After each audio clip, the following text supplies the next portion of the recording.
आज के लेक्चर में हम law of radioactive decay यानी कि एक्सपोनेंशियल डीके लॉ के बारे में डिस्कस करेंगे। हम जानते हैं प्रीवियस लेक्चर में हमने डिस्कस किया कि रेडियो एक्टिविटी की डिस्कवरी 1896 में हेनरी बेक्वेरेल ने एक्सीडेंटली की थी। वो जब एक्सरे के बारे में स्टडी कर रहे थे तब यूरेनियम सोल्ट में से स्पॉन्टेनियसली रे एमिट हो रहे थे। उसी रे को बेक्वेरेल और बाद में रेडियो एक्टिविटी कहा गया। उनमें अल्फ़ा बीटा और गामा डीके होता रहता है। हम जानते हैं किसी रेडियो एक्टिव सैंपल में अगर टी टाइम पर एन न्यूक्लियस हो अनडिवाइडेड यानी कि जिसका डिसइंटीग्रेशन नहीं हुआ है, ऐसे कंप्लीट न्यूक्लियस एन हो, और डेल्टा टी टाइम इंटरवल में अगर डेल्टा एन न्यूक्लियस डीके हो रहे हैं तो limit delta T tends to 0 delta N upon delta T is equal to D N upon D T को एक्टिविटी कहा जाता है और एक्टिविटी को आई से डिनोट किया जाता है, यानी कि activity I is equal to D N upon D T. It is experimentally observed that activity is proportional to the number of undivided unbroken nucleus at that time। किसी भी समय पर एक्टिविटी जो सैंपल में कंप्लीट अनब्रोकन न्यूक्लियस है उसके proportion में होती है, यानी कि I activity means D N upon D T proportional to N. मैं प्रोपोर्शनलिटी की साइन हटाने के लिए यहाँ एक कांस्टेंट पुट करता हूँ, तो D N upon D T is equal to minus lambda T. यहाँ लेम्बडा डी के कांस्टेंट है और उनका यूनिट सेकंड इनवर्स यानी टाइम इनवर्स है, और नेगेटिव साइन हमें इंडिकेट कर रहा है as time elapse number of nucleus is decrease. अब हम रेडियो एक्टिव डीके लॉ के बारे में डिस्कस करते हैं। ये इक्वेशन से हम डी एन अपॉन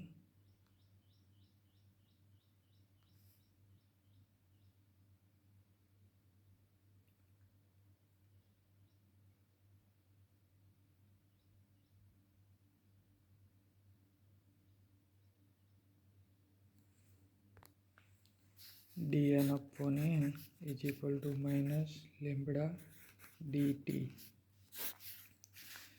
एज्यूम करो कि किसी रेडियो एक्टिव सैंपल में अगर हम एक्सपेरिमेंट स्टार्ट टी बराबर 0 टाइम पर करते हैं और उसी समय टी बराबर 0 टाइम पर किसी रेडियो एक्टिव सैंपल में अनडिवाइडेड यानी कि कंप्लीट न्यूक्लियस का नंबर अगर n 0 है और टी टाइम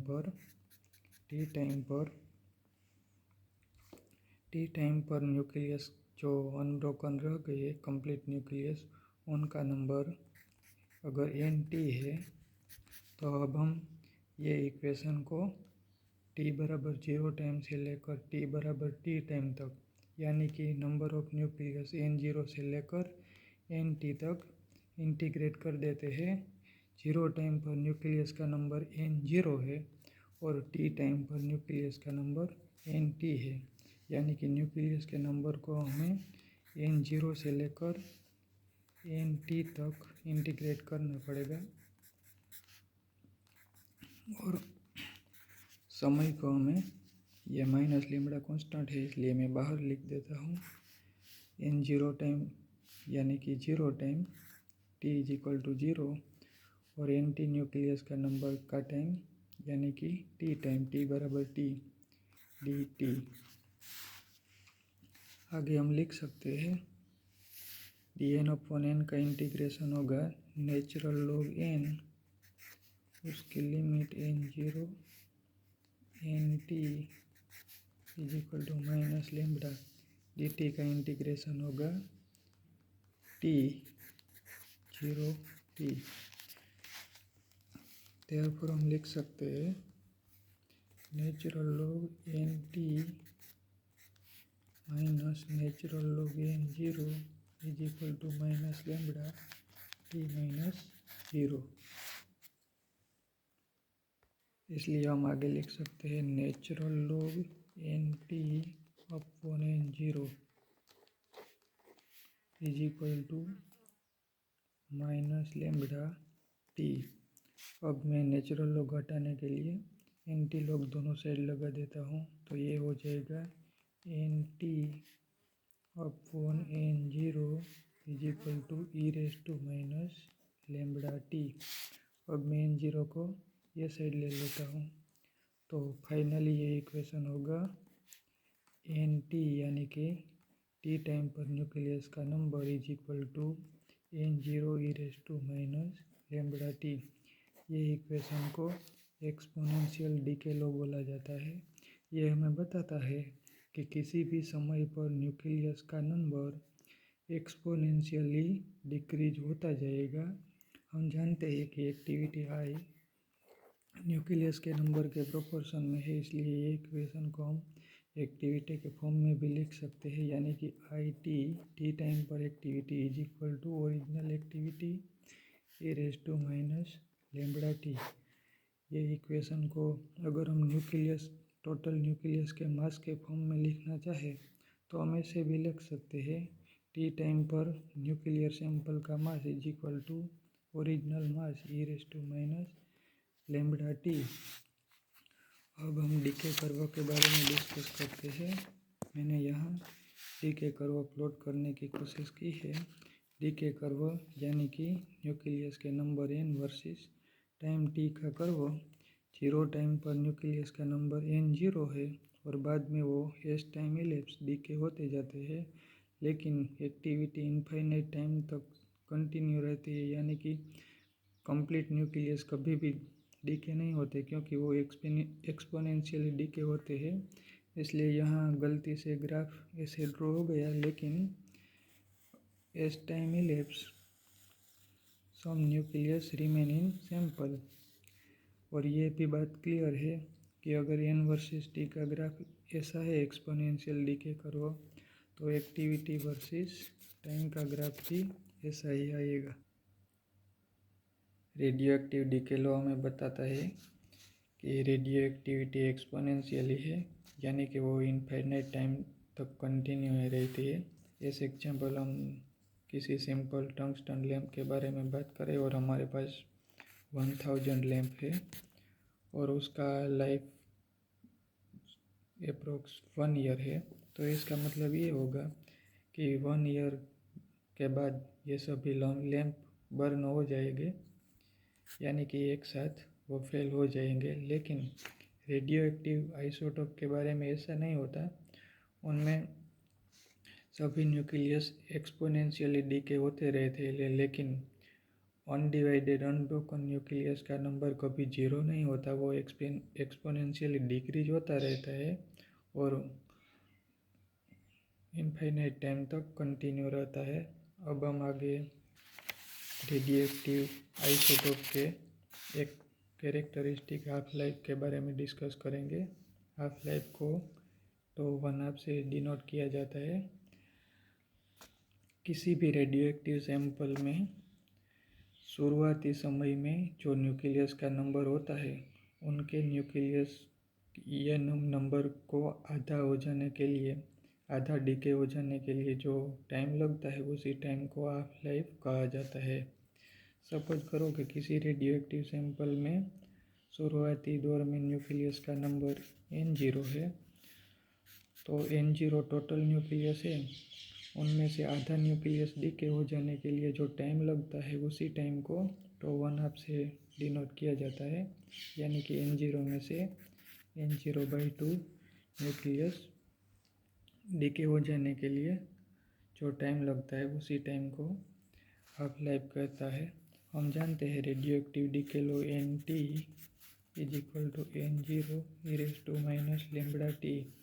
यहाँ हम हाफ लाइफ के लिए न्यूक्लियस का नंबर आधा पुट कर देते हैं। टी टाइम पर हमारा न्यूक्लियस अगर आधा हो जाए तो N zero by 2 is equal to n0 e raise to minus lambda, और इसी टाइम को हम हाफ लाइफ टो 1 हाफ बोलेंगे।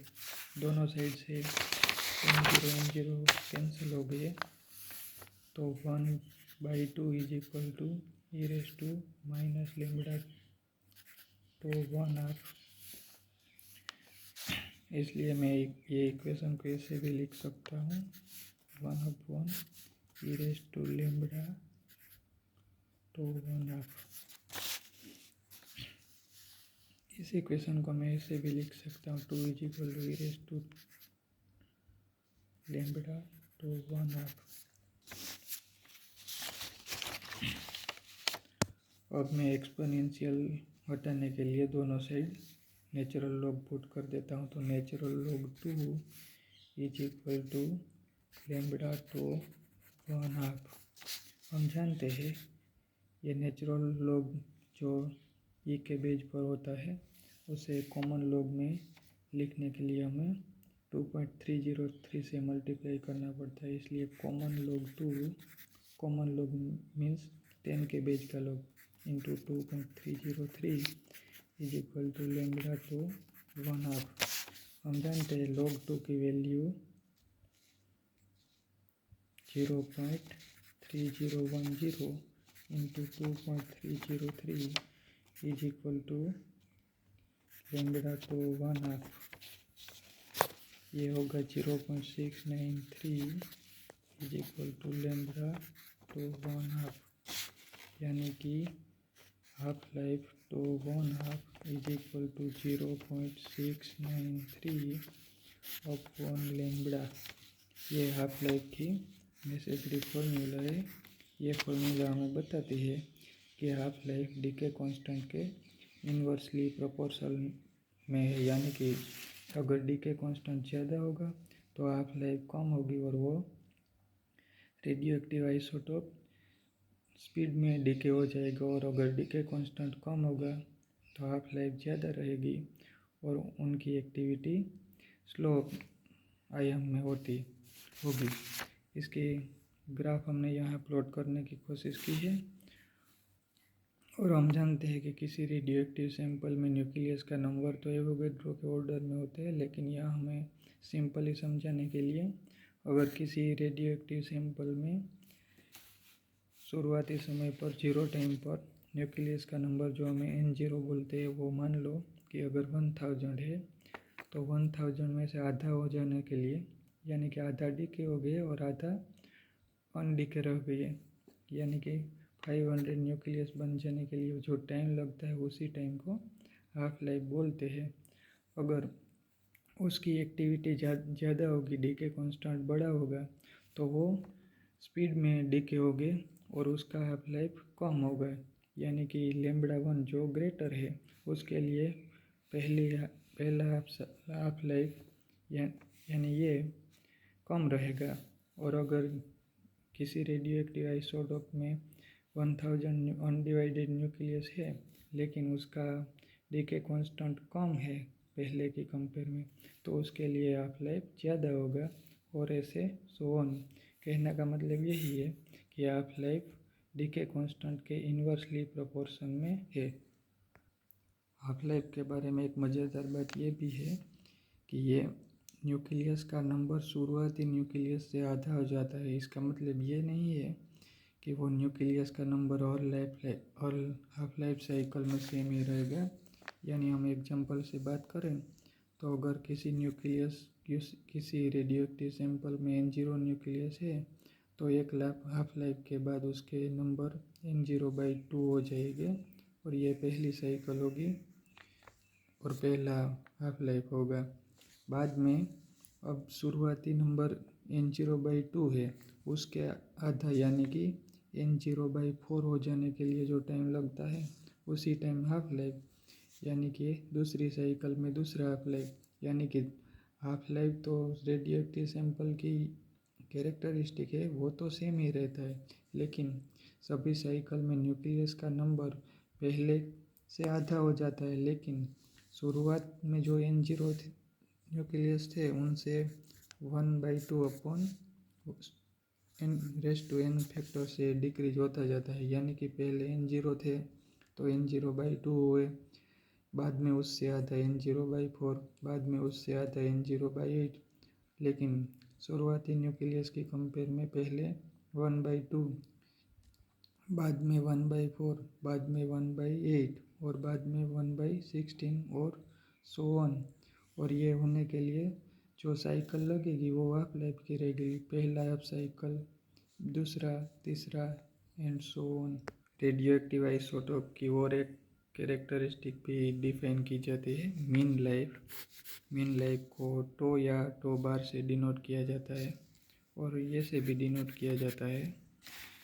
इसकी डेफिनेशन ये है कि किसी भी रेडियो एक्टिव सैंपल में न्यूक्लियस के नंबर ओरिजिनली जो नंबर थे उसके ई फ्रैक्शन के हो जाने के लिए जो टाइम लगता है उसी टाइम को मीन लाइफ बोलते हैं। यानी कि शुरुआती दौर में न्यूक्लियस का नंबर अगर n0 है तो बाद में उस n0 के ई में फ्रैक्शन में हो जाने के लिए, यानी कि n0/e फैक्टर में डिक्रीज हो जाने के लिए जो टाइम इलेप्स होता है, जो टाइम लगता है, उसी टाइम को मीन लाइफ बोला जाता है।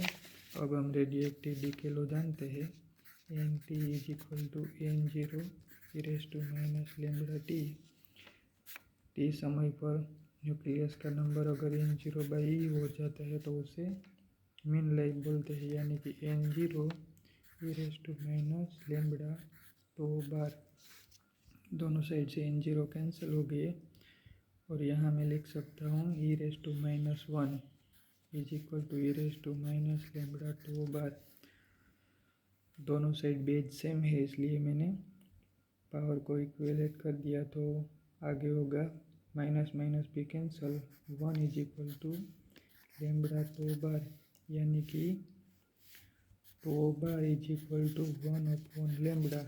ये मीन लाइफ की नेसेसरी फॉर्मूला है। ये फॉर्मूला बताती है कि मीन लाइफ डीके कांस्टेंट के रेसिप्रोकल है। अब हम दोनों फॉर्मूला जानते हैं। Half life T1/2 = 0.693/λ and mean life तो बार = 1/λ। इस इक्वेशन में अगर मैं लैम्ब्डा की वैल्यू यहाँ पुट कर दूँ तो आएगा तो 1/2 = 0.693/1 मीन लाइफ, यानी कि तो 1/2 = 0.693 मीन लाइफ। यह फॉर्मूला बता रही है कि half life is less than mean life.